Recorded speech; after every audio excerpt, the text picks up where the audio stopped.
दोनों सरकारें, चाहे वो एलजी एडमिनिस्ट्रेशन हो चाहे उमर सरकार हो, दोनों नाकामयाब हैं अभी तक, और दोनों इसीलिए मुद्दों से भटक कर इधर से उधर, उधर से इधर से जा रहे हैं। बंदर की तरह छलांग नहीं मार सकते तो बंदर बनने की क्यों कर रहे हो कोशिश भाई? मत करो कोशिश। आप वही बोलो, सच बोलो, जनता के सामने सच रखोगे, इज्जत तो रहेगी कम से कम। इस समय हमारे साथ खास बातचीत करने के लिए मौजूद हैं डीडीसी मड़वा शेख ज़फरुल्लाह साहब। इनसे बातचीत करेंगे और जिस तरीके से अभी बजट सेशन असेंबली में जो है वो चल रहा है, इसी के ऊपर जो है आज मखसूस जो है वो बात करेंगे।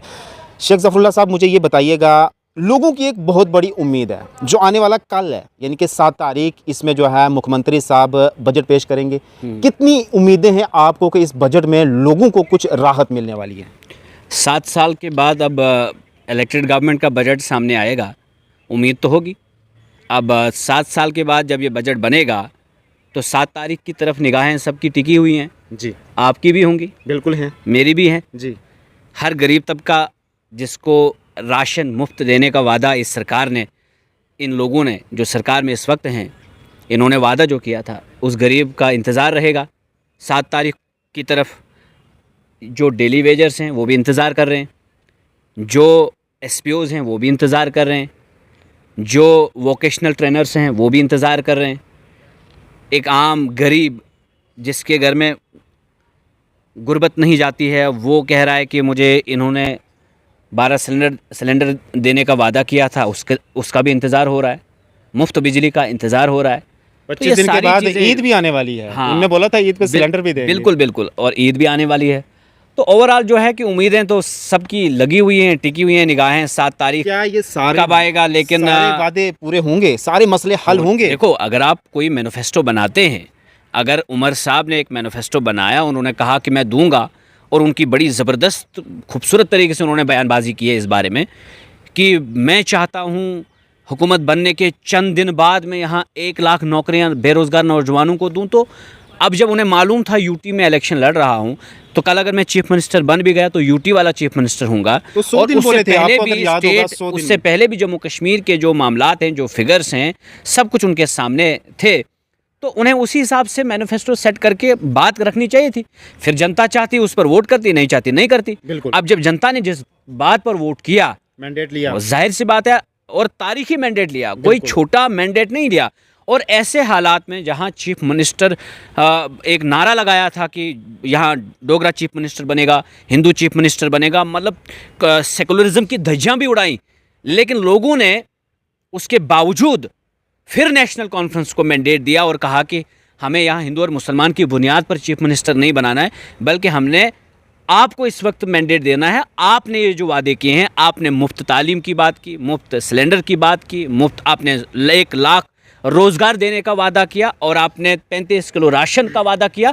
इस पर हम आपको वोट दे रहे हैं, और हमारे लिए कोई मायने नहीं रखता है कोई हिंदू चीफ मिनिस्टर बने, कोई मुस्लिम चीफ मिनिस्टर बने, हमारे लिए वो चीफ मिनिस्टर बने जो ये वादे पूरे करेगा। तो अब जब उन्होंने वादा किया तो पूरा करना पड़ेगा। की बात नहीं करेंगे आज, जो है इसी बजट, हमारी कॉन्स्टिट्यूंसी की भी बात करेंगे, लेकिन बजट सेशन की जो है अहम बात करेंगे। मुझे ये बताइएगा, सेशन के अंदर, असेंबली के अंदर नौजवानों की बात उठानी चाहिए, रोज़गार की बात करनी चाहिए, राशन की, बिजली की, और 5000 महिलाओं के खाते में पैसे की वो बात करनी चाहिए, डेली वेजेस को पक्का करने की बात। लेकिन ये बातें तमाम छोड़ करके अलग सा मुद्दा आ गया है। अब देखिए, कल एलओपी लीडर भाजपा के, उन्होंने क्या बयानबाजी की? 13 जुलाई 1931 के ऊपर उन्होंने बोला कि वो लोग ट्रेटर्स थे। क्या आप एलओपी साहब को तारीख पढ़नी चाहिए? मैं यही मशवरा दूंगा कि सिर्फ 29 आपके एमएलएज बनने से और आप एलओपी बन गए, इतना ही काफ़ी नहीं है। आपके कांधों पर उस दिन जिम्मेदारियां ज़्यादा आ गई और आप उसी हिसाब से इल्म भी रखिए। अब बिल्कुल, अगर अगर आपको तारीख का नहीं मालूम है तो खामखा में खड़ा होकर बोलने वाले, तो बोलता तो कौवा भी है अपनी ज़ुबान में, आप भी अपनी ज़ुबान में बोलते हैं। बोलने और बोलने में फ़र्क होता है, कुछ लोग दिमाग से बोलते हैं, कुछ लोग ज़ुबान से बोलते हैं। तो एलओपी साहब, आप ज़ुबान से सिर्फ ना बोलें बल्कि दिमाग भी थोड़ा लगाएं, तारीख पढ़ें। ऐसे अल्फाजों को उनको प्रयोग वहाँ ये इसलिए उठाते हैं, इनका एक तो देखो, बीजेपी तो इस वक्त गमज़दा है। उन्होंने 10 साल पूरी मेहनत की कि पहली बार जम्मू कश्मीर में हमारा चीफ मिनिस्टर बनेगा, और सारे लोग लगा दिए, एक आज़ाद साहब इस तरफ लगा दिए, अल्ताफ़ बुखारी साहब उस तरफ लगा दिए, और सजाद गनी लोन साहब, मतलब चारों तरफ से फील्डिंग लगाई। कई बार ऐसा नहीं होता है कि लोगों के मुद्दों को हटाने के लिए ऐसा? मैं वही मुद्दे तो वहाँ उठ नहीं रहे हैं। आप मुझे बताएं, एलओपी का क्या काम है? जो जनता के सवालात हैं उनको रखना। ये इमोशंस की बुनियाद पर, ये जज्बात के बुनियाद पर सियासत करना, अगर आप विजडम रखते हैं, अगर आप एलओपी हैं, आप जम्मू कश्मीर के मुद्दे उठाइए ना। बिल्कुल। अगर रूलिंग पार्टी उन मुद्दों से भागती है, आप उन मुद्दों की तरफ उनको ले जाएं। बिल्कुल। आप कहाँ ले जा रहे हैं इनको?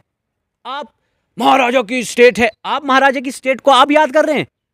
वो जो 5 अगस्त 2019 में आपने तोड़ी, वो किसकी स्टेट थी? वो मैंने नहीं बनाई थी, एलओपी साहब आपने भी नहीं बनाई थी। जिस महाराजा के नाम पर आप इधर सियासत चमका रहे हैं, उसी महाराजा की स्टेट को 2 हिस्सों में डिवाइड तुम्हारी भारतीय जनता पार्टी ने किया। तब कहां थे? सोए थे तब? बिल्कुल। तब क्यों नहीं तुम्हारी जमीर जागी? ये डोगरा के नाम पर कब तक लूटोगे हमें? आपको डोगरा बनना भी पड़ेगा जमीर के एतबार से। आपने डोगरा स्टेट को तोड़ दिया, यूटी में बदल दिया।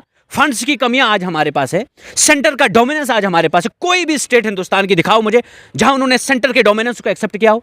कोई भी नहीं स्टेट। फेडरल स्ट्रक्चर को आपने तोड़ा, तब कहां थी तुम्हारी जमीर? तब कहां थे तुम डोगरा सोच रखने वाले? डोगरा डोगरा करते करते आप लोग अपनी कुर्सी चमकाते हैं।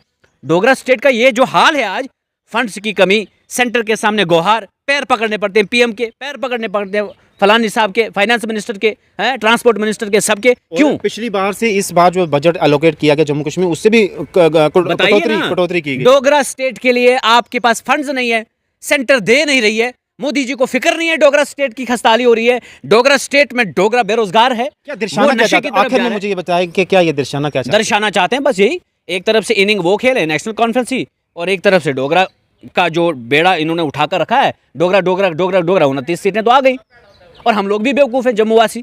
मैं भी जम्मू का ही हूँ, मैं भी इसी स्टेट का, मैं भी इसी राज्य का, मैं भी इसी जम्मू कश्मीर का हूँ। तो हमारे जज्बात के साथ इसी तरह हमेशा होता रहेगा। आप मुझे बताइए, ये कोई मुद्दा है?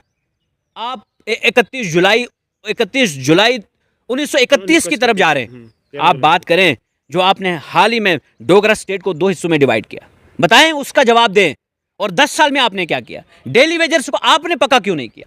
डेली वेजर्स को आपने बढ़ोतरी क्यों नहीं की तनख्वाहों में? आपने अभी भी एसपीओ जो है लेफ्टिनेंट गवर्नर के अंडर है, पुलिस किसके अंडर है? कौन देगा उनकी सैलरी? वो देंगे ना। लद्दाख में देख लीजिए ना, पिछले दिनों हर जगह। अगर वहां वो बढ़ा सकते, यहाँ क्यों नहीं बढ़ा सकते? दरअसल इन्होंने काम करने नहीं है, इनका जो इस वक्त को करने देना है, ऐसा भी है। मुद्दा एक ही है, हम इस कुर्सी को कब पकड़े। अच्छा, इन्होंने नारा भी लगाया कि हिंदू चीफ मिनिस्टर, इसीलिए तो इनको हिंदू और मुसलमान से कोई लेना देना नहीं। तो क्या लगता है आपको? कुर्सी चाहिए इनको, वो वाली कुर्सी जो है इनको मिलनी चाहिए। कभी वो मिलेगी वो कुर्सी? ऐसे थोड़ी ना मिलेगी, दिन भर दिन। आप मुझे बताएं, जब जम्मू के डोगरे को आप रोजगार नहीं देंगे, वो बार बार आपसे बेवकूफ़ तो नहीं बनेगा ना। मैं भी इसी जम्मू का हूँ, आप भी इसी जम्मू के हैं। कितना रोजगार मिला इस जम्मू वालों को? आप मुझे बताएं। पहले से भी हम कहीं पीछे चले जा रहे हैं। ठीक है भाई, इमोशंस, हर एक के इमोशंस को रेस्पेक्ट करो, ठीक है, जज्बात की इज्जत होनी चाहिए। स्टेट ये भी कहती है, स्टेट का सब्जेक्ट ये भी है कि अपने लोगों को, अपने नागरिकों का, उनके इमोशंस, उनके जज्बात जिस चीज़ के साथ जुड़े उसका ख्याल रखना है। लेकिन इसी बुनियाद पर आप राजनीति कब तक करेंगे?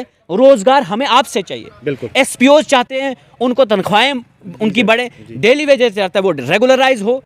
आप वोकेशनल टीचर को निकाल रहे हैं, आप उसको कोई परमानेंट कोई जॉब सर्टिफिकेट नहीं दे रहे हैं, वो बेचारा परेशान है। रमसा के टीचर्स को निकाल दिया, उनकी कोई बात नहीं कर रहा है।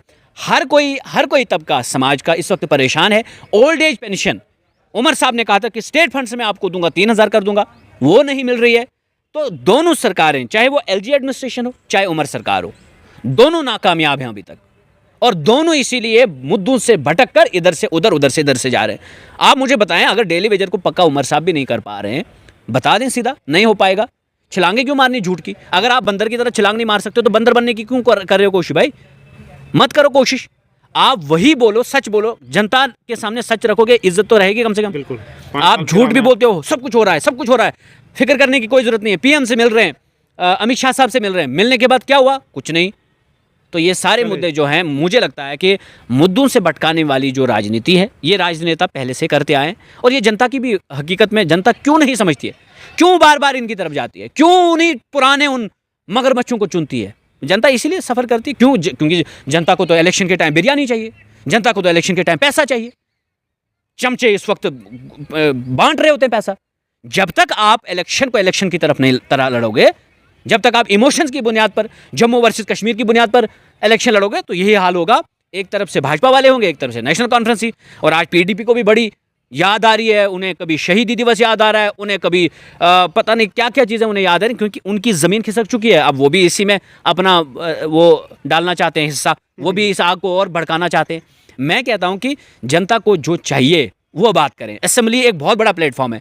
आपने ये जो जंगें लड़नी है ना, बेहुदा जंगें, जो फजूल या जो इश्यूज ही नहीं है आपके, जो आपके हाथ से निकल चुके हैं, उन इश्यूज पे बात करना, बार बार बात करना, लेकिन रियल इश्यू से भागना, उससे जनता जो है परेशान होती है, जनता के मुद्दे हल नहीं होते। चले जी, बहुत शुक्रिया, बहुत शुक्रिया। तो जिस तरीके से आपने सुना, इनका ये कहना है कि ये दोनों जो हैं इस समय जम्मू कश्मीर में जो हैं वो नाकाम हैं।